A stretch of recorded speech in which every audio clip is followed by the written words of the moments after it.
Здравейте хора, спахме, кака се поду,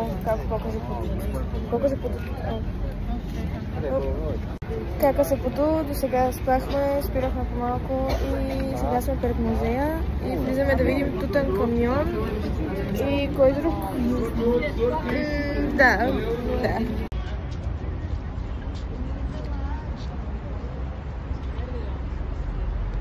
Ами хора, разделиха ни на няколко групи, на кой какъв език знае. За жалост си не знаят никакъв. Не знаят никакъв. И дай чакаме да влезем в музея. Еле, вижте свинско.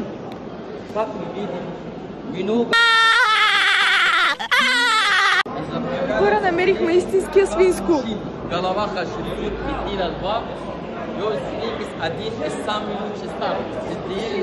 Това е истинското свинско вече. Пред коптето Анубис сме. Изабела е по-хубава. Да, Изабела е по-хубава. Снимахме вече всичко от музея и сега разглеждаме тук кръстички, места, които можем да си купим. Няма да го направим, защото да, ето я карта. Доволни ли сме при женивяването си в музея? Ако махаме факта, че съм с алергия, пръстите ми са като кебабчета, тройни, даже петорни, е окей. На мен не ми харесва това, че постоянно трябва да гониш някой, защото иначе ще се загубиш, а ние май току-що се загубихме без да искаме.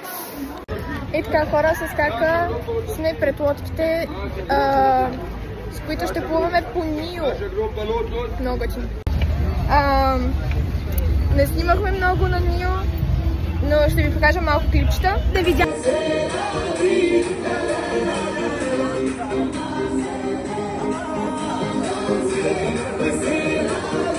Не видяхме крокодил. Не видяхме крокодил. И сега отиваме на обяд.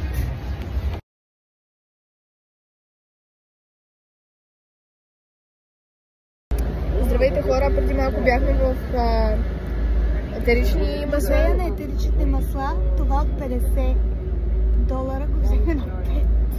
Да, просто си личи кой ни е майка, коя ни е майка. Мирише уникално иначе. Не, твоето е по-готино от моето, сложено. Моето е накриво, моето си има собствено мнение. Твоето поне е право. Да, направо. Добре, сета.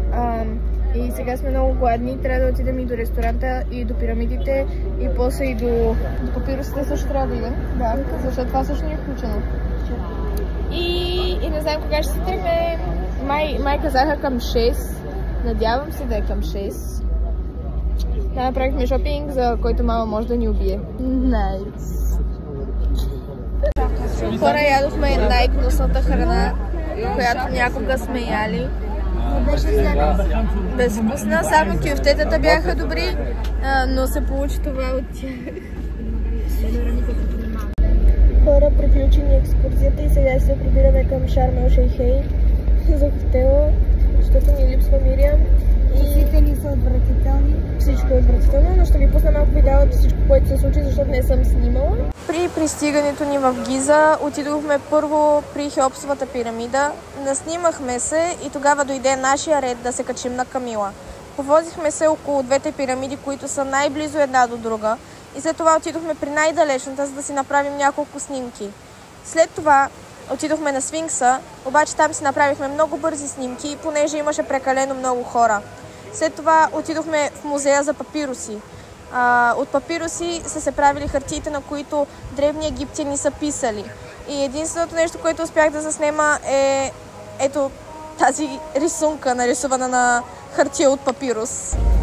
И по-късно, ако се сетя, ще снимам аутро вече в Шарм ел Шейх, но надали ще се сетя. Така че довиждане за всеки случай. Скажи чао!